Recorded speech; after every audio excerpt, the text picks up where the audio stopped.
తెల్లవారుజామున 5 నుంచి 7 మధ్య ఈ 3 పనులు చేస్తే 7 తరాలు ధనవంతులవుతారు. పురాణాల ప్రకారం ఈ 3 రహస్య ఆచారాలను పాటించటం ద్వారా బ్రహ్మముహూర్తంలో 7 తరాలకు ఐశ్వర్యం మరియు శాంతి లభిస్తుంది. ఈ సృష్టిలో ప్రతి జీవి ఆనందం, ఐశ్వర్యం కోరుకుంటుంది. కాని కొందరు సంపదను అనుభవిస్తుంటే మరికొందరు తరతరాలుగా కష్టాలు పడుతూనే ఉంటారు. దేవుడు కొందరినే ప్రేమిస్తాడా? కాదు. ఈ రహస్యం మీ చేతుల్లో కాదు, మీరు నిద్రలేచే సమయంలోనే ఉంది. ఈరోజు మనం తెలుసుకోబోయే విషయం సాధారణమైనది కాదు. ఇది వేల సంవత్సరాల క్రితం మన మహర్షులు దాచి ఉంచిన అద్భుతమైన ధన రహస్యం. ఒక చిన్న మాట. పురాతన గ్రంథాలను అధ్యయనం చేసి పరిశోధన ఆధారంగా ఈ జ్ఞానాన్ని మీకు అందిస్తున్నాం. ఈ సమాచారం మీకు ఉపయోగపడితే మరెందరికో చేరేలా పంచండి. ఇలాంటి ఆధ్యాత్మిక రహస్యాలు తెలుసుకోవాలంటే మా ధార్మిక కుటుంబంలో మీరు కూడా భాగస్వాములవ్వండి. ఈ కథనం మీ జీవితానికి ఒక కొత్త మలుపు తిప్పవచ్చు. కాబట్టి ఒక్క మాట కూడా వదలకుండా చివరి వరకు శ్రద్ధగా వినండి. అనగనగా ఒక పురాతన గ్రామంలో రామయ్య అనే ఒక సామాన్య రైతు ఉండేవాడు. అతడు ఎంతో కష్టజీవి. తెల్లవారుజామున కోడి కూయకముందే పొలానికి వెళ్లి సూర్యుడు అస్తమించిన తర్వాతే ఇంటికి తిరిగి వచ్చేవాడు. భార్యాపిల్లలు కూడా అతనికి సహాయపడేవాడు. కాని ఎంత కష్టపడినా అతని ఇంట్లో మాత్రం దారిద్ర్యం తాండవించేది. చేతికి వచ్చిన పంట ఏదో ఒక రూపంలో నాశనమవ్వడం, లేదా అకస్మాత్తుగా ఆపద వచ్చి సంపాదన అంతా ఖర్చు కావడం జరుగుతుండేది. అదే గ్రామంలో సోమయ్య అనే మరో వ్యక్తి ఉండేవాడు. అతడు రామయ్యంత కష్టపడేవాడు కాదు, కాని ఏ పని చేసినా విజయవంతమయ్యేది. అతని ఇంట్లో లక్ష్మీదేవి స్థిర నివాసం ఉన్నట్టుగా సంపద పొంగిపొర్లేది. ఇది చూసి రామయ్య రోజూ దేవుణ్ణి ప్రశ్నించేవాడు. నేను తప్పు చేయలేదు, మోసం చేయలేదు, అయినా నా జీవితం ఎందుకిలా అని కన్నీళ్లతో విలపించేవాడు. ఒకరోజు ఆ గ్రామానికి తేజోవంతుడైన ఒక సాధువు వచ్చారు. ఆయన ముఖంలో సూర్యుని వంటి కాంతి, కళ్లలో అపారమైన కరుణ. హిమాలయాల నుంచి వచ్చిన ఆ సాధువుకు తెలియని రహస్యం లేదని గ్రామస్తులు చెప్పుకున్నారు. రామయ్యకు ఆశ చిగురించింది. తన బాధకు సమాధానం అక్కడ దొరుకుతుందని నమ్మి సాధువు బస చేసిన ఆలయానికి వెళ్లాడు. ఆలయం జనంతో కిటకిటలాడుతోంది. చివరకు రామయ్య వంతు వచ్చింది. కళ్లలో నీళ్లతో సాధువు పాదాలపై పడి, స్వామీ, నేను కష్టపడటం తప్ప ఏ తప్పూ చేయలేదు. అయినా నా జీవితం ఎందుకిలా ఉంది? నా 7 తరాలు కూడా ఇలానే బాధపడాలా అని అడిగాడు. సాధువు రామయ్యను లేపి అతని కళ్ళలోకి తీక్షణంగా చూశారు. ఆ చూపులోనే రామయ్య తన గతం, వర్తమానం అన్నీ చూసినట్టుగా అనిపించింది. సాధువు ప్రశాంతంగా ఇలా చెప్పారు. నాయనా, కష్టం వేరు, అదృష్టం వేరు. నువ్వు కష్టపడుతున్నావు, కాని లక్ష్మీదేవి ఇంట్లోకి వచ్చే సమయంలో నువ్వు ఏం చేస్తున్నావు? రామయ్య అయోమయంగా చూశాడు. స్వామీ, ఆ సమయంలో నేను నిద్రలోనే ఉంటాను, రాత్రంతా కష్టపడతాను కదా అన్నాడు. అప్పుడు సాధువు చిరునవ్వుతో అన్నాడు, అదే నాయనా నీ దారిద్ర్యానికి మూలం. నువ్వు లక్ష్మీదేవికి తలుపులు మూసి దారిద్ర్యదేవతకు తలుపులు తెరుస్తున్నావు. రామయ్య ఆశ్చర్యపోయాడు. నిద్ర వల్ల దారిద్ర్యం వస్తుందా స్వామీ అని అడిగాడు. సాధువు గంభీరంగా చెప్పారు, ఈ సృష్టి ఒక లయ ప్రకారం నడుస్తుంది. ఆ లయను గౌరవించిన వారే నిజమైన విజేతలవుతారు. తెల్లవారుజామున 5 గంటల నుండి 7 గంటల మధ్య సమయం సామాన్యమైనది కాదు.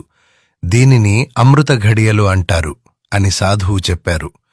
ఈ సమయంలో విశ్వం నుంచి ఒక విశేషమైన శక్తి భూమిపైకి ప్రవహిస్తుంది. ఆ శక్తిని ఎవరైతే గ్రహిస్తారో వారు మట్టిని ముట్టుకున్న బంగారంగా మారుతుంది. అదే సమయంలో నిద్రపోతే బంగారాన్ని ముట్టుకున్న మట్టిగా మారిపోతారు అని వివరించారు. అది విన్న రామయ్యకు ఒక్కసారిగా వెలుగుపడింది. తన పక్కింటి సోమయ్య ఎందుకు ధనవంతుడయ్యాడో ఇప్పుడర్థమైంది. సోమయ్య ప్రతిరోజూ తెల్లవారుజామునే నిద్రలేచి ఇంటి ముందు ముగ్గులు వేసి పూజలు చేసేవాడు. రామయ్య దాన్ని చాదస్తం అనుకున్నాడు తప్ప అందులో ఇంత పెద్ద రహస్యం ఉందని అప్పటివరకు గ్రహించలేదు. స్వామీ, ఇక నుంచి నేను కూడా తెల్లవారుజామునే లేస్తాను. కాని కేవలం నిద్రలేస్తే సరిపోతుందా, లేక ఇంకేమైనా చెయ్యాలా అని రామయ్య అడిగాడు. సాధువు తల అడ్డంగా ఊపి అన్నారు, కేవలం నిద్రలేవడం వల్ల ఆరోగ్యం వస్తుంది రామయ్య, కాని ఐశ్వర్యం రాదు. ఐశ్వర్యం రావాలంటే ఈ అమృత ఘడియల్లో నువ్వు కొన్ని ప్రత్యేకమైన పనులు చేయాలి. మన ఋషులు, మహర్షులు, చక్రవర్తులు నిష్టగా పాటించిన 3 రహస్య ఆచారాలు ఉన్నాయి. వాటిని 5 నుండి 7 గంటల మధ్య ఎవరైతే నియమంగా ఆచరిస్తారో వారి 7 తరాలకు ధనలోటు ఉండదు. రామయ్య ఆతృతగా చేతులు జోడించాడు. స్వామీ, నాకోసం కాదు, నా కుటుంబం కోసం అయినా దయచేసి ఆ 3 పనులు చెప్పండి. మీరు చెప్పినట్టు తప్పకుండా చేస్తాను. సాధువు జాలిగా చూశారు. ఈ రహస్యాలు తెలుసుకోవడం కంటే ఆచరించడం ముఖ్యము. విను. మొదటి పని నీ శరీరానికి సంబంధించినది కాదు, నీ సంకల్పానికి సంబంధించినది అని చెప్పడం ప్రారంభించారు. అప్పుడు సాధువు ఇంకా చెప్పారు, ఇవి సాధారణ పూజలు కావు.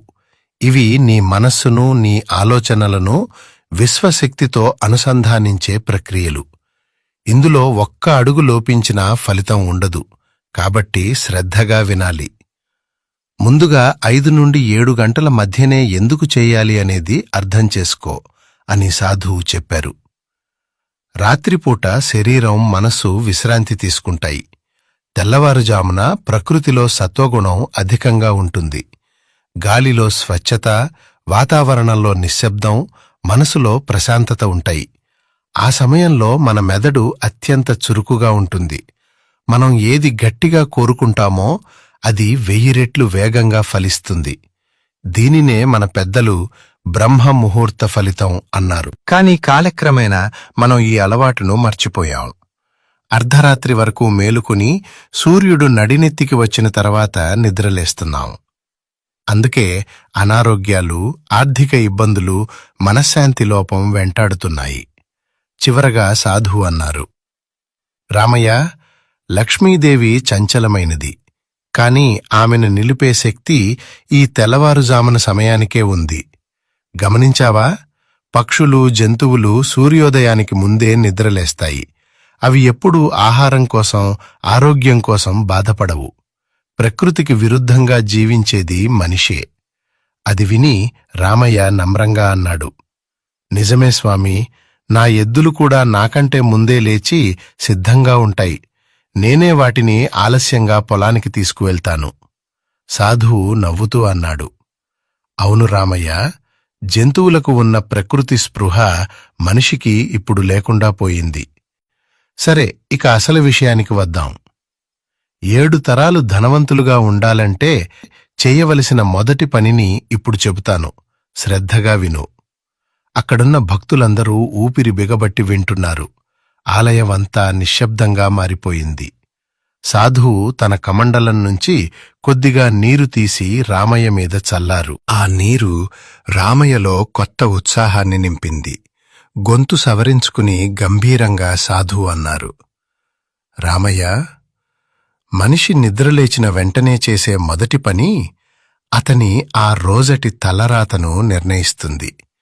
చాలామంది నిద్రలేవగానే తమ కష్టాలు, అప్పులు, శత్రువులను తలుచుకుంటారు. కొందరు కోపంతో లేస్తారు. మరికొందరు నిద్రమత్తులోనే మంచం మీద పడి దొర్లుతుంటారు. ఇవన్నీ దారిద్ర్యానికిచ్చే ఆహ్వానాలే. అయితే ఏం చేయాలి స్వామీ అని రామయ్య ఆత్రంగా అడిగాడు.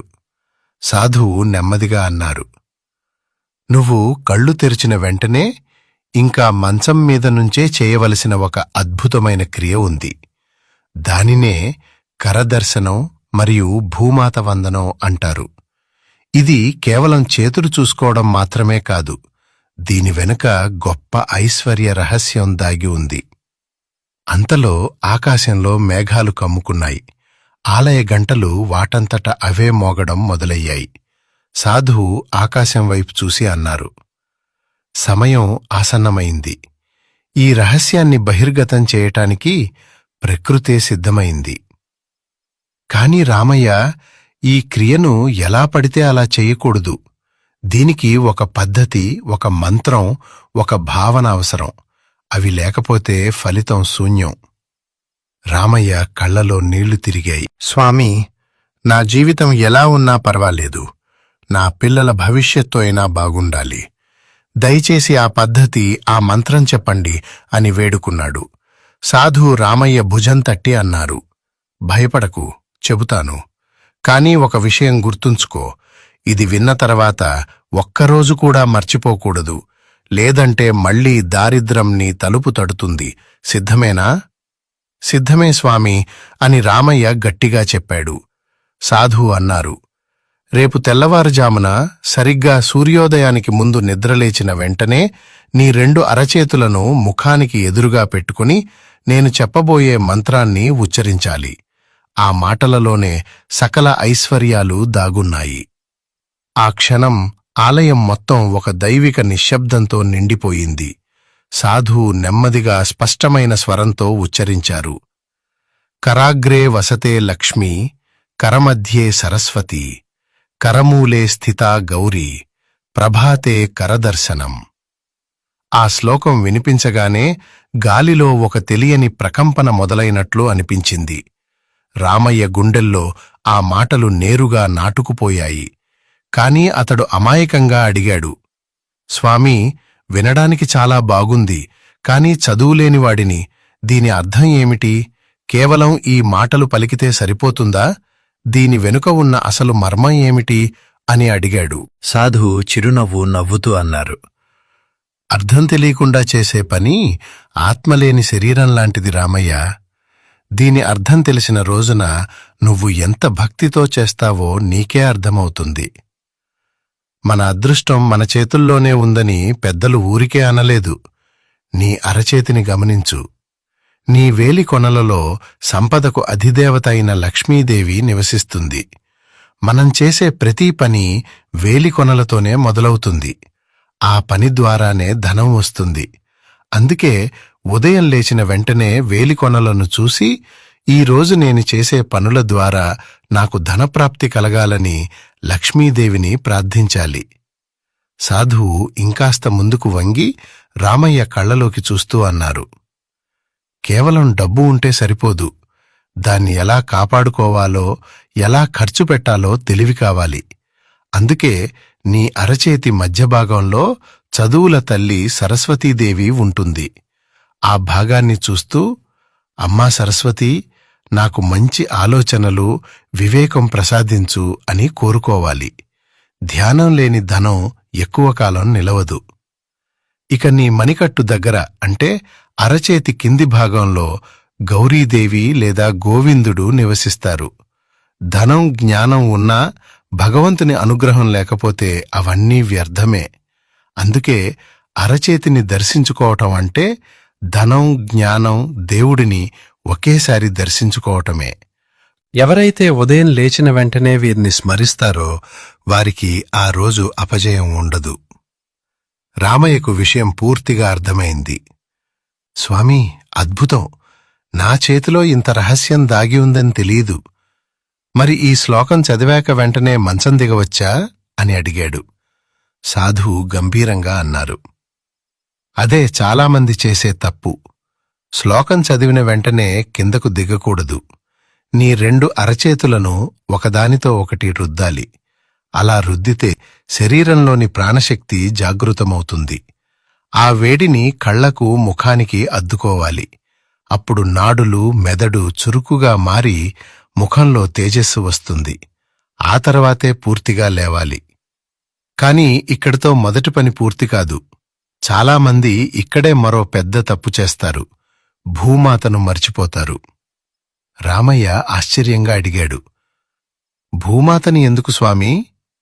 సాధువు నెమ్మదిగా చెప్పారు, మనకు తిండి ఇచ్చేది, మన బరువును మోసేది భూమాతే. ఆమె కూడా లక్ష్మీ స్వరూపమే. ఉదయం లేచిన వెంటనే ఆమె మీద కాలు పెట్టే ముందు క్షమాపణ అడగాలి. దీనినే భూమాత వందనమంటారు. మంచం మీద నుంచి కాలు కింద పెట్టే ముందు భూమిని చేతితో తాకి ఆ చేతిని కళ్లకు అద్దుకొని ఇలా ప్రార్థించాలి. సముద్రవసనే దేవి పర్వతస్థనమండలే విష్ణుపత్ని నమస్తుభ్యం పాదస్పర్శం క్షమస్వమే. అర్థం: సముద్రాలను వస్త్రాలుగా, పర్వతాలను వక్షోజాలుగా కలిగిన ఓ భూమాత, నీమీద పాదం మోపుతున్నందుకు నన్ను క్షమించు. సాధువు చివరగా అన్నారు. ఎవరైతే భూమికి కృతజ్ఞత చెప్పి రోజును ప్రారంభిస్తారో ఆ భూమే వారి ఇంట్లో బంగారం పండిస్తుంది. ఎవరైతే అహంకారంతో భూమిని తన్నుకుంటూ నడుస్తారో వారిని భూదేవి క్షమించదు రామయ్య. కృతజ్ఞత లేని చోట లక్ష్మీ నిలబడదు. సాధువు చెప్పిన ప్రతి మాట రామయ్య హృదయంలో గాఢంగా నాటుకుంది. ఇన్నాళ్ళు పొలాన్ని దున్నాడే తప్ప ఆ భూమికి ఒక్కసారి కూడా నమస్కరించలేదని గుర్తొచ్చింది. తన తప్పులన్నీ కళ్లముందు తిరిగాయి. స్వామీ, రేపటినుంచీ కాదు, రేపు తెల్లవారుజామునే ఈ ఆచారం మొదలుపెడతాను. బ్రహ్మముహూర్తంలో లేచి అరచేతులు దర్శించి భూదేవికి నమస్కరిస్తాను అని ప్రమాణం చేశాడు. సాధువు సంతోషంగా నవ్వి, మంచిది రామయ్య, ఇది కేవలం ఆచారంలా కాకుండా భావంతో చెయ్యి. నీ జీవితం ఎలా మారుతుందో నువ్వే చూస్తావు. రేపు మొదటి పని పూర్తయ్యాక మళ్ళీరా. రెండో రహస్యం ఇంకా శక్తివంతమైనది అని చెప్పి పంపించారు. ఆ రాత్రి రామయ్యకు నిద్రపట్టలేదు. సాధువు మాటలే చెవుల్లో మారుమోగుతున్నాయి. పేదరికం పోతుందన్న ఆశ అతనిలో కొత్త ఉత్సాహాన్ని నింపింది. కోడి కూయకముందే 4 గంటలకే మేల్కొన్నాడు. 5 గంటల బ్రహ్మముహూర్తం కోసం ఆతృతగా ఎదురుచూశాడు. సరిగ్గా సమయం రాగానే కళ్ళు తెరిచి మంచం మీద నిటారుగా కూర్చొని 2 అరచేతులను ముఖానికి ఎదురుగా పెట్టుకున్నాడు. వేలి కొనల్లో ధనలక్ష్మిని, మధ్యలో సరస్వతిని, మణికట్టులో భగవంతుడిని తలుచుకున్నాడు. కరాగ్రే వసతే లక్ష్మి శ్లోకాన్ని భక్తితో చదివి చేతులను రుద్ది ఆ వెచ్చదనాన్ని కళ్లకు ముఖానికి అద్దుకున్నాడు. అతనిలో తెలియని ప్రశాంతత వెల్లివిరిసింది. మనసులో భారమంతా తరిగిపోయినట్లు అనిపించింది. తరువాత భూమిని చేతితో తాకి, అమ్మా భూదేవి క్షమించు అని మనసులో చెప్పుకుని కుడికాలును కింద పెట్టాడు. ఆ రోజు ఇల్లు అంతా ప్రశాంతంగా కనిపించింది. రామయ్య ముఖంలో కొత్త తేజస్సు మెరిసింది. అతని భార్య ఆశ్చర్యంగా, ఈరోజు చాలా ఉత్సాహంగా ఉన్నారు, ఏమైనా నిధి దొరికిందా అని నవ్వింది. రామయ్య చిరునవ్వుతో, నిధి కంటే గొప్పదే దొరికింది అన్నాడు. స్నానం చేసి సాధువు దగ్గరికి బయలుదేరాడు. దారిలో పక్షుల కిలకిలలు, చల్లని గాలి, ఉదయిస్తున్న సూర్యుడు అతన్ని ఆహ్వానిస్తున్నట్లే అనిపించింది. ప్రకృతి తనతో మాట్లాడుతున్నట్టు అనిపించింది. బ్రహ్మముహూర్తంలో లేవడం వల్ల మొదటి లాభం ఇదేనేమో అని అనుకున్నాడు. ఆలయానికి చేరుకోగానే సాధువు ధ్యానంలో ఉన్నారు. కాసేపటికి కళ్ళు తెరిచి రామయ్యని చూసి నవ్వుతూ, వచ్చావా రామయ్య, ఈరోజు నీ ముఖంలో సూర్యుని తేజస్సు కనిపిస్తోంది అన్నారు. మొదటి పనిని విజయవంతంగా పూర్తి చేసినట్టున్నావు అన్నారు సాధువు. రామయ్య ఆనందంగా, అవును స్వామీ, మీరు చెప్పినట్లే చేశాను. ఈ ఒక్కరోజుకే నా మనసు ఇంత తేలికగా ఉందంటే రోజూ చేస్తే జీవితం ఎలా మారుతుందో ఊహించలేకపోతున్నాను. ఇప్పుడు రెండో పని చెప్పండి. ఈ దారిద్రాన్ని పూర్తిగా తరిమికొట్టే ఆ రెండో ఆయుధం ఏమిటి అని ఆతృతగా అడిగాడు. సాధువు గంభీరంగా అన్నారు, రామయ్య, మొదటి పనితో నీ మనసు, నీ సంకల్పం శుద్ధమయ్యాయి.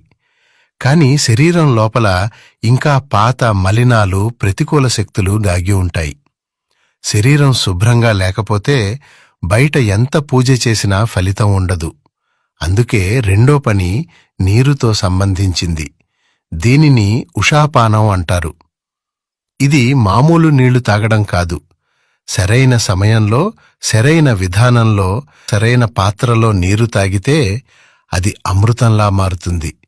ఆ నీరు శరీరంలోకి వెళ్ళగానే దారిద్ర్యానికి కారణమైన మలినాలను క్రమంగా తొలగిస్తుంది అన్నారు సాధువు.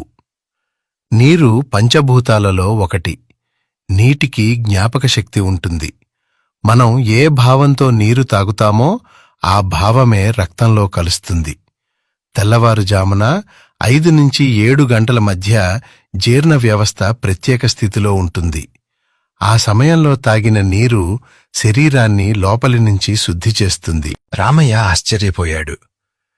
నేను దప్పిక వేస్తేనే నీళ్లు తాగేవాణ్ణి స్వామీ. నీటిలో కూడా ఇంత రహస్యం ఉందని నాకు తెలీదు. అప్పుడు సాధువు పక్కన ఉన్న రాగి పాత్రను చూపించారు. ధనవంతులు కావాలంటే ముందుగా ఆరోగ్యం కావాలి రామయ్య. ఆసుపత్రి చుట్టూ తిరిగితే ఉన్న డబ్బంతా పోతుంది. అందుకే ఈ రెండో పని నీ ఆరోగ్యానికి, ఐశ్వర్యానికి రక్షణ కవచం లాంటిది. దీనికి ₹1 ఖర్చు కూడా లేదు. కానీ ఫలితం ₹1,00,00,000 కంటే ఎక్కువ. చాలామంది లేవగానే టీ, కాఫీ తాగుతారు. అది శరీరాన్ని మాత్రమే కాదు, అదృష్టాన్ని కూడా కాల్చేస్తుంది. దేవతలు మెచ్చే పానీయం ఒక్కటే, సరిగ్గా చేసిన ఉషాపానం అంటూ సాధువు చేతిలోని రాగి పాత్రలను పైకి ఎత్తి చూపించారు. ఉదయపు సూర్యకాంతిలో అది బంగారంలా మెరిసింది. ఇదే రహస్యం రామయ్య. దీనినే తామ్రపాత్ర అంటారు. మన ఋషులు ఎందులో పడితే అందులో నీరు తాగమని చెప్పలేదు. మట్టి పాత్రలోగాని, రాగి పాత్రలోగాని తాగమన్నారు. ఎందుకంటే ఈ లోహానికి విద్యుత్ శక్తిని ప్రసరింపచేసే అద్భుతమైన గుణం ఉంది. రాత్రి పడుకునే ముందే శుభ్రమైన నీటిని ఒక రాగి పాత్రలో నింపి నీ తల దగ్గర లేదా దేవుడి గదిలో ఉంచాలి అని సాధువు వివరించారు. ఆ నీరు రాత్రంతా పాత్రలో ఉండటంతో రాగిలోని ఔషధ గుణాలు నీటిలో కలుస్తాయి. ఆ నీరు ఇక సాధారణ నీరు కాదు, తీర్థంలా మారుతుంది. ఉదయం 5 నుంచి 7 గంటల లోపు నువ్వు మొదటి పని అయిన కరదర్శనం పూర్తి చేసిన వెంటనే, కాలకృత్యాలకు వెళ్లకముందే, పళ్ళు తోముకోకముందే ఆ నీటిని తాగాలి. ఇది విని రామయ్య ముఖం చిట్లించాడు. పళ్ళు తోముకోకుండా నీళ్లు తాగాలా స్వామీ? రాత్రంతా నోట్లో క్రిములుంటాయి కదా, అలా తాగితే జబ్బులు రావా అని సందేహం వ్యక్తం చేశాడు. అక్కడున్నవాళ్లకు అదే అనుమానం. సాధువు చిరునవ్వుతో తల అడ్డంగా ఊపారు. అక్కడే అసలు రహస్యం ఉంది రామయ్య. మనం విషాన్ని అమృతం అనుకుంటున్నాం, అమృతాన్ని విషం అనుకుంటున్నాం. రాత్రి నిద్రలో నోటిలో ఏర్పడే లాలాజలం చాలా శక్తివంతమైన ఔషధం లాంటిది. అది కడుపులోకి వెళ్లగానే జీర్ణ వ్యవస్థలోని ఆమ్లాలను శాంతపరుస్తుంది. కడుపులో మంట, గ్యాస్, అజీర్తి ఉంటే మనిషిలో కోపం, చిరాకు పెరుగుతాయి. కోపం ఉన్నచోట లక్ష్మి నిలబడదు. కడుపు చల్లగా ఉంటేనే మెదడు చల్లగా ఉంటుంది. మెదడు చల్లగా ఉంటేనే ధనాన్ని సంపాదించే ఆలోచనలు వస్తాయి. రామయ్యకు విషయం అర్థమైంది. అయితే స్వామీ, నీటిని గటగటా తాగేయాలా అని అడిగాడు. సాధువు వెంటనే వారించాడు. అలా ఎప్పుడూ చేయకూడదు. నీరు సాక్షాత్తు గంగాదేవి. ఆమెను గౌరవించాలి. నిలబడి నీళ్లు తాగటం దారిద్రానికి ఆహ్వానం. కూర్చుని వెన్ను నిటారుగా పెట్టి ఒక్కొక్క గుక్కను ఆస్వాదిస్తూ తాగాలి. నీరు తాగేటప్పుడు మనసులో ఒక సంకల్పం ఉండాలి. ఈ నీరు నా శరీరాన్ని శుద్ధి చేస్తోంది, నాలోని బద్ధకం, దారిద్ర్యాన్ని కడిగేస్తోంది అని. నీటికి జ్ఞాపక శక్తి ఉంటుంది. నువ్వు ఏ భావంతో తాగితే అదే ఫలితం ఇస్తుంది. ఇదే జలచికిత్స. ఇదే ధనవంతులు పాటించే ఆరోగ్య రహస్యం. తర్వాత సాధువు ఇంకాస్త లోతుగా చెప్పారు. మన శరీరంలో 70% నీరే. ఈ విశ్వంలో కూడా నీరే ఎక్కువ. చంద్రుడికి నీటికి గాఢమైన సంబంధం ఉంది. చంద్రుడు మనసుకు కారకుడు. నీరు సరిగ్గా తాగితే చంద్రుడు శాంతిస్తాడు. చంద్ర బలం ఉంటేనే చేతిలో డబ్బు నిలుస్తుంది. అందుకే ఉదయం లేవగానే రాగి పాత్రలోని నీటిని ఈ విధంగా తాగేవాడికి శరీరంలో రోగాలు ఉండవు, మనసులో అలజడి ఉండదు. రోగాలు లేని శరీరం, ఆందోళన లేని మనసు ఉన్నవాడు మట్టిని పట్టుకున్నా బంగారం అవుతుంది. అదే చిరాకు, రోగాలతో ఉన్నవాడు బంగారాన్నాన్ని పట్టుకున్నా అది కరిగిపోతుంది. చివరగా సాధువు అన్నారు, ఇది కేవలం నీళ్లు తాగడం కాదు రామయ్య, ఇది నీ జాతకాన్ని మార్చే ప్రక్రియ. రేపటి నుంచి కనీసం 3 గ్లాసులు లేదా నీ శక్తి మేరకు సుమారు 1 నుంచి 1.5 లీటర్ నీటిని ఈ విధంగా తాగు. 1 మండలకాలం అంటే 41 రోజులు పాటించు. నీ ముఖంలో వచ్చే తేజస్సు చూసి అందరూ ఆశ్చర్యపోతారు. రామయ్య ఆశ్చర్యంతో, స్వామీ, నీళ్లల్లో ఇంత రహస్యం ఉందని ఇప్పటివరకు నేను నమ్మలేకపోయాను.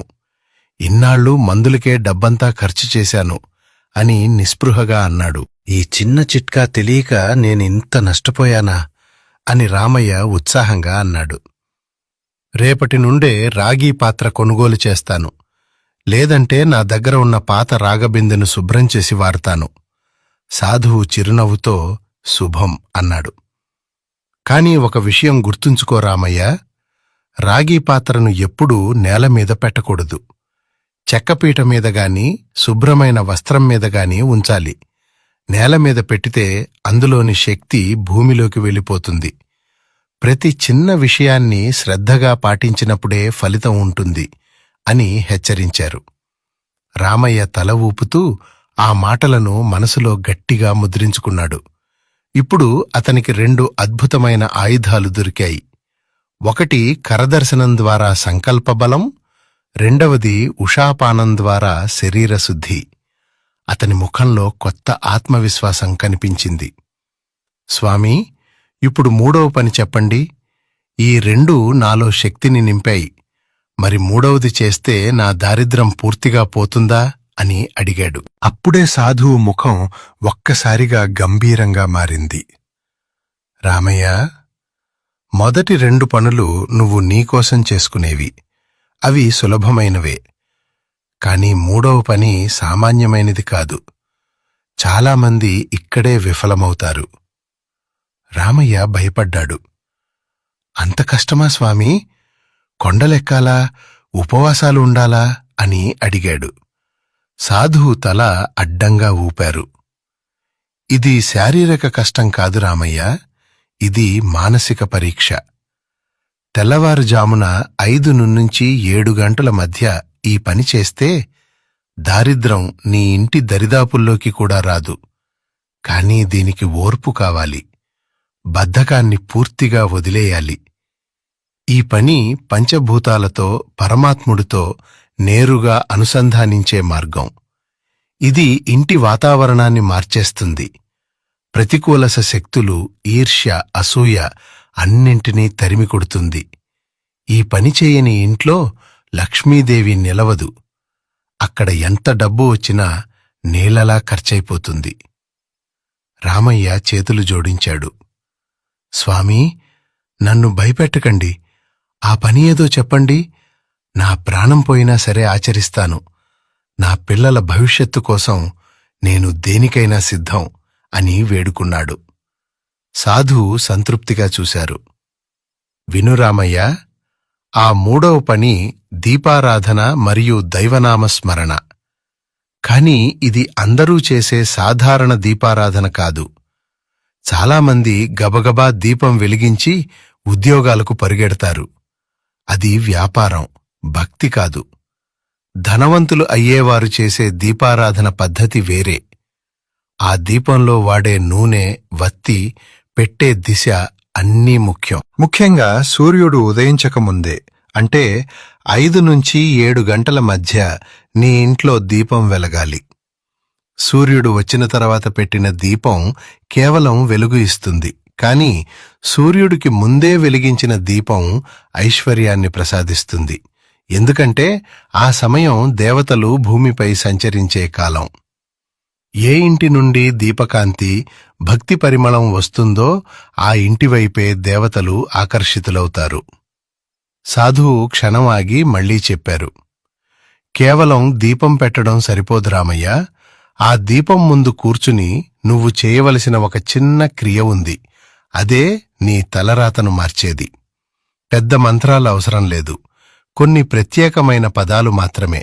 అవి నీ గొంతు నుంచి వెలువడితే నీ ఇల్లు మొత్తం ఒక శక్తిక్షేత్రంగా మారుతుంది అని చెప్పి సాధువు ఆగారు. రామయ్య గుండె వేగంగా కొట్టుకుంది. దీపారాధనలో ఇంత రహస్యం ఉందా? తాను రోజూ దీపం పెడతాడు, కాని ఎప్పుడూ ఈ విధానం పాటించలేదు.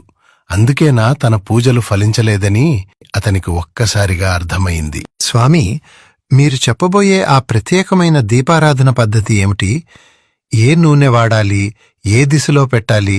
ముఖ్యంగా దీపం ముందు కూర్చుని ఏమీ మాట్లాడాలి అని రామయ్య ఆతృతగా అడిగాడు. సాధువు గొంతు సవరించుకుని గంభీరంగా అన్నారు. రామయ్య, జాగ్రత్తగా విను. ఇది తప్పుగా చేస్తే ఫలితం వికటిస్తుంది.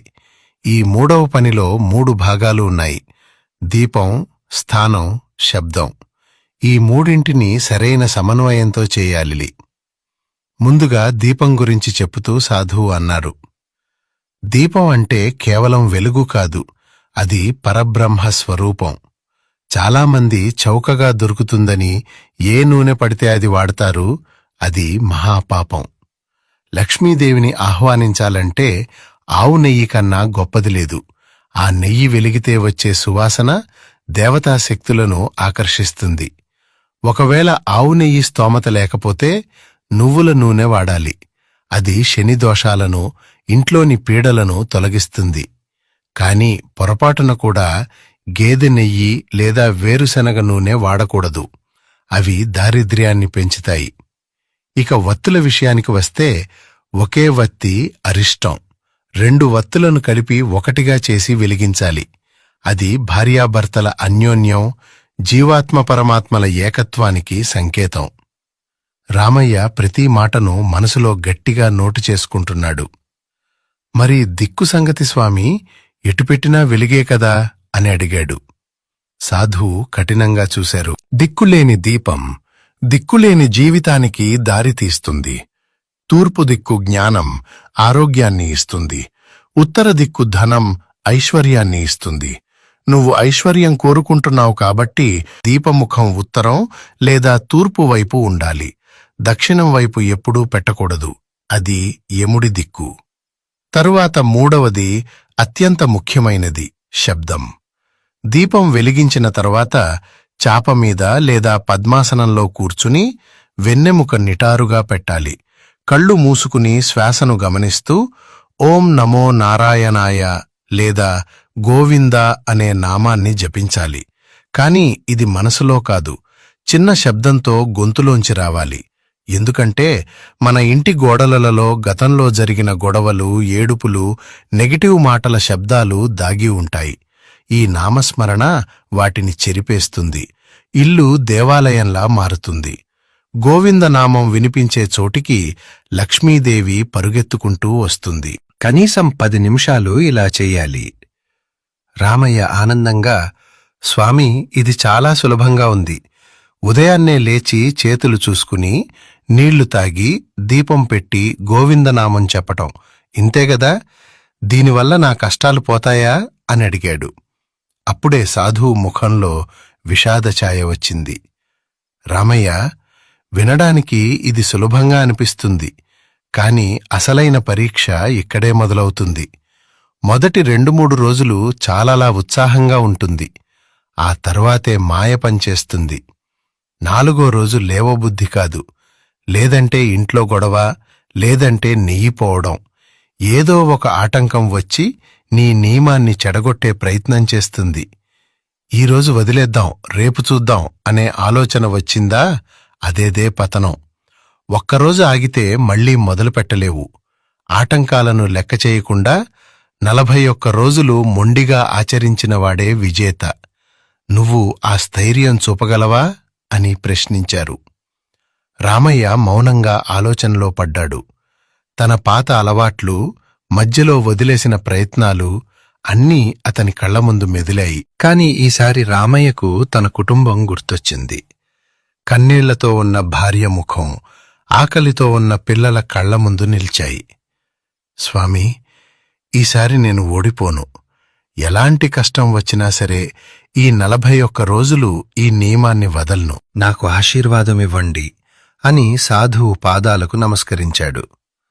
సాధువు రామయ్య తలపై చేయి పెట్టి, విజయోస్తు, నీ సంకల్పం గొప్పది. ఈరోజే మంచి రోజు. రేపటి నుంచే నీ కొత్త జీవితం ప్రారంభమవుతుంది. కానీ గుర్తుంచుకోకో, విత్తనం వేసిన వెంటనే చెట్టు పండదు. ఓపికతో నీరు పోస్తూ ఉండాలి అని దీవించి పంపారు. రామయ్య బజారుకు వెళ్లి చిన్న రాగి పాత్ర, స్వచ్ఛమైన ఆవు నెయ్యి, పత్తి కొనుగోలు చేశాడు. జేబులో చివరి డబ్బులే అయినా అతనిలో భయం లేదు. ఏదో తెలియని ధైర్యం కలిగింది. ఇంటికి వెళ్లి భార్యకు విషయం చెప్పాడు. ఆమె కూడా ఆనందంగా ఇంటిని శుభ్రం చేసి దేవుడి గదిని అలంకరించింది. ఆ రాత్రి రామయ్యకు తొందరగా నిద్రపట్టింది. మరుసటి రోజు తెల్లవారుజామున అలారం లేకుండానే లేచాడు.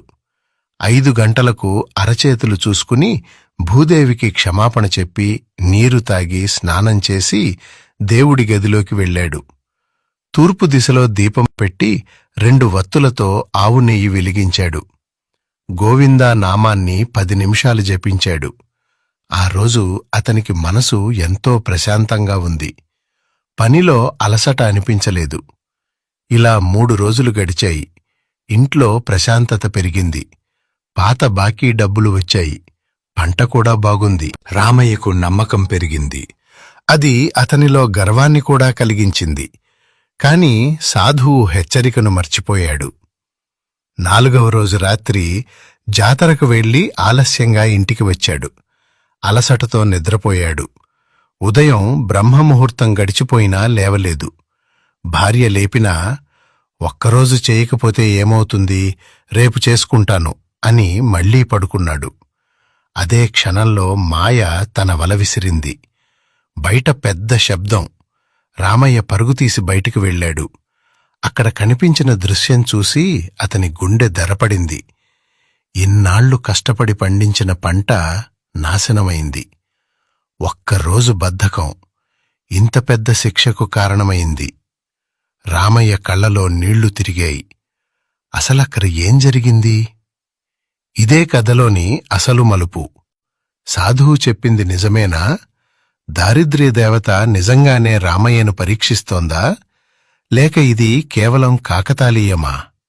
ఇప్పుడు రామయ్య ఏం చేస్తాడు? నియమాన్ని కొనసాగిస్తాడా? లేక దేవుడిపై కోపంతో మానేస్తాడా? ఆ సమయంలో రామయ్య భార్య ఏడుస్తూ బయటకు వచ్చింది. ఇరుగు పొరుగు గుమిగూడారు. పాపం, ఇప్పుడిప్పుడే బాగుపడుతున్నాడనుకున్నాం, మళ్లీ కష్టం వచ్చింది అంటూ గుసగుసలు వినిపించాయి. అప్పుడు రామయ్యకు తన తప్పు అర్థమైంది. బ్రహ్మముహూర్తంలో నిద్రపోవటం ఎంత పెద్ద అనర్థమో అనుభవంతో తెలిసింది. కాని జరిగిపోయిన నష్టాన్ని ఎలా పూడ్చుకోవాలి? అంతలో గుంపులో నుంచి సోమయ్య ముందుకు వచ్చాడు. రామయ్య భుజంపై చేయి వేసి గంభీరంగా అన్నాడు, ఏడుపు ఆపు రామయ్య. ఇది నీకు జరిగిన నష్టం కాదు, నీకు వచ్చిన హెచ్చరిక. రామయ్య ఆశ్చర్యంగా చూశాడు. 5 సంవత్సరాల క్రితం నేను అదే సాధువి దగ్గర ఈ ఉపదేశం తీసుకున్నాను. 3 రోజులు బాగానే చేశాను. 4వ రోజు బద్ధకం వచ్చింది. ఆ రోజే నా గోదాంలో అగ్ని ప్రమాదం జరిగి సగం సరుకు కాలిపోయింది. అప్పుడే అర్థమైంది, బ్రహ్మముహూర్తంలో నిద్రపోవటం అంటే మన అదృష్టాన్ని కూడా నిద్రపుచ్చడమే. సోమయ్య ఇంకా చెప్పాడు, మనము మెలకువగా ఉంటే మన రాత కూడా మెలకువగా ఉంటుంది. నువ్వు ఈరోజు లేచి ఉంటే పశువులను చూసేవాడివి, పంట కాపాడుకునేవాడివి. ఇది దేవుడు చేసిన పని కాదు, నీ అజాగ్రత్త చేసిన పని. ఆ మాటలతో రామయ్యకు జ్ఞానోదయం కలిగింది. తప్పు నాదే సోమయ్య. ఒక్కరోజు సుఖం కోసం నెలల కష్టం నాశనం చేసుకున్నాను. కాని ఇప్పుడేం చేయాలి? మళ్లీ ఆ నియమాన్ని మొదలుపెట్టవచ్చా అని అడిగాడు. సోమయ్య ధైర్యంగా అన్నాడు, ఇదే అసలు పరీక్ష. సాధువులు దీన్ని విఘ్న పరీక్ష అంటారు. దెబ్బ తగిలినా సరే లేచి నిలబడేవాడే విజేత. వెళ్ళు, ఇప్పుడే వెళ్ళు, స్నానం చేసి దీపం వెలిగించు. ఈరోజే నీ మండలం మళ్లీ ప్రారంభించు.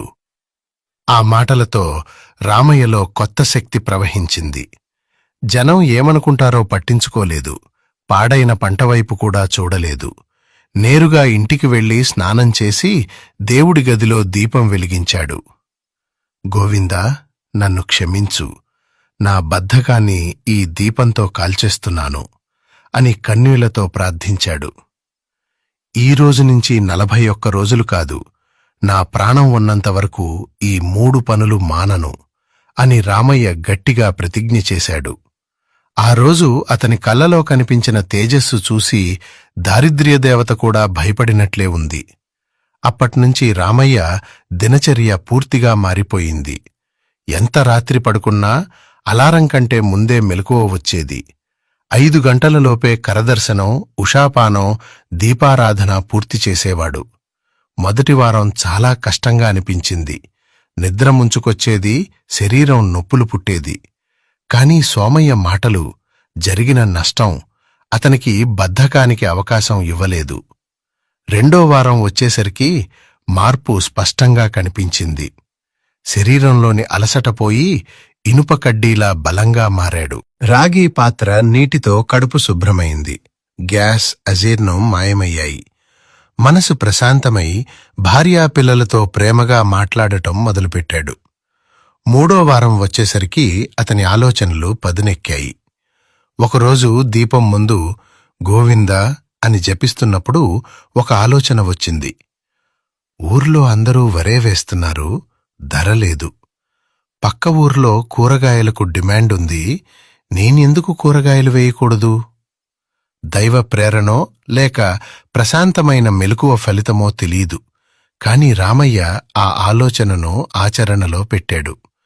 మిగిలిన పొలంలో ఎవరూ వేయని కొత్త కూరగాయలు సాగుచేశాడు. ఊరి జనం నవ్వారు.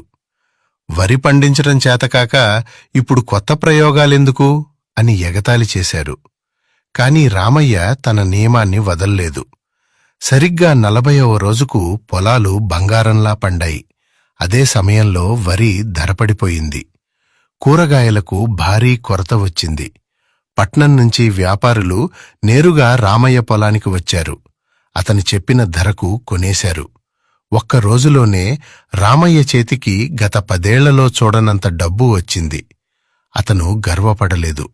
నేరుగా దేవుడి గదికి వెళ్లి దీపం ముందు కన్నీళ్లతో నమస్కరించాడు. ఇది కేవలం రామయ్య కథ కాదు. పురాణాల్లో కుచేలుడు బ్రహ్మముహూర్తంలోనే కృష్ణుణ్ణి కలవడానికి బయలుదేరాడు. అందుకే అతని దారిద్ర్యం పోయింది. తిరుపతి వెంకన్నకు మనం తెల్లవారుజామునే సుప్రభాతం పాడుతాం. ఆ సమయంలో ఉన్న శక్తిని పొందేందుకే.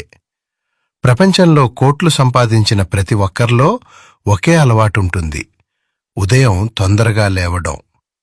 సామాన్యులు నిద్రపోతే విజేతలు తమ భవిష్యత్తును నిర్మించుకుంటారు.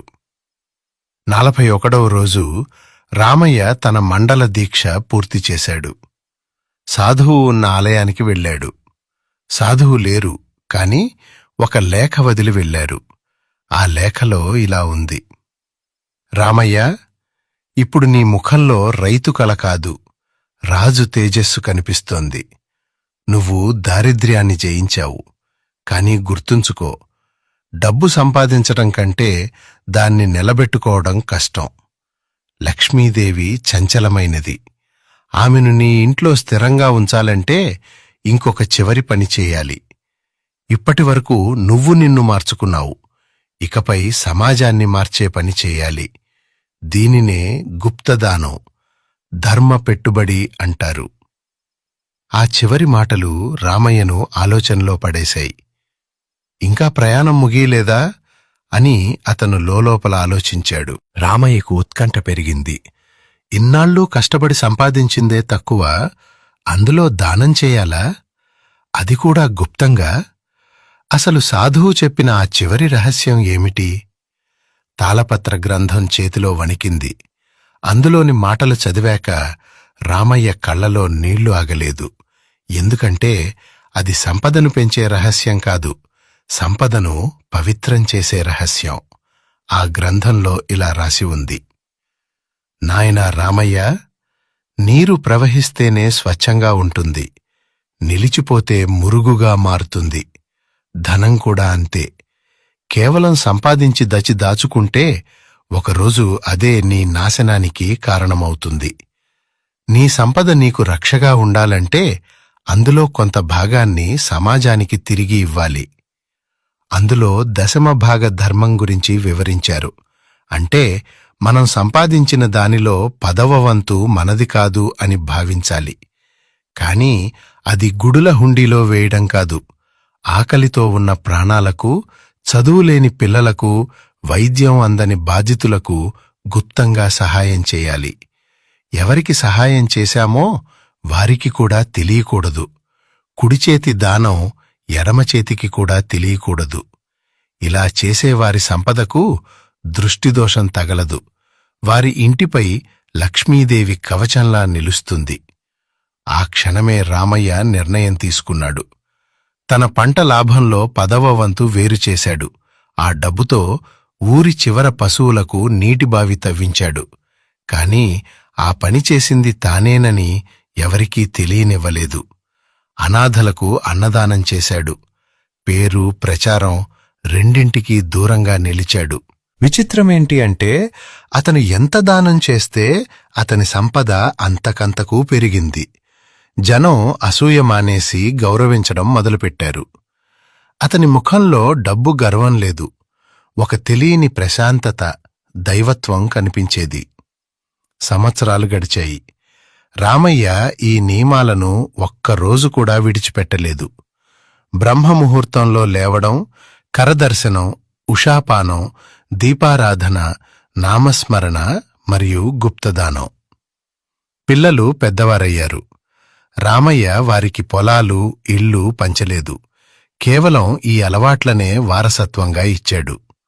ఒకరోజు తన కొడుకులతో ఇలా అన్నాడు: బిడ్డలారా, నేను మీకు ఇచ్చే నిజమైన ఆస్తి ఇల్లు కాదు, పొలాలు కాదు. సూర్యుడు రాకముందే లేచే ఈ అలవాటే మీ అసలైన సంపద. దారిద్ర్యం మీ దరిదాపులకు కూడా రాదు. పిల్లలు ఆ మాటను జీవితం చేశారు. వ్యాపారాల్లోకి వెళ్ళినా, ఉద్యోగాల్లో ఉన్నా తెల్లవారుజామున 5 గంటల అలవాటు మాత్రం మారలేదు. కాలక్రమేణా రామయ్య వృద్ధురయ్యాడు. మనవలు, మునిమనవలు అతని చుట్టూ చేరారు. ఆ ఊర్లో రామయ్య కుటుంబం అంటే ఒక విశ్వాసం. ఎన్ని తరాలు గడిచినా వారికి ధనలోటు రాలేదు. అప్పుడు రామయ్యకు అర్థమైంది, 7 తరాలు ధనవంతులవుతారు అంటే డబ్బు దాచటం కాదు, డబ్బును సృష్టించే శక్తిని తరాలకు నేర్పడం. రామయ్య కథ ఇక్కడితో ముగిసింది. కాని మీ కథ మాత్రం ఇప్పుడే మొదలవుతుంది. రామయ్య ఒక సామాన్య రైతు. చదువులేదు, ఆస్తి లేదు. కేవలం తన జీవనశైలిని మార్చుకొని ప్రకృతికి అనుగుణంగా జీవించటం నేర్చుకుని ఒక స్థిరమైన ఐశ్వర్యాన్ని సృష్టించాడు. అయితే మనకెందుకు సాధ్యం కాదు?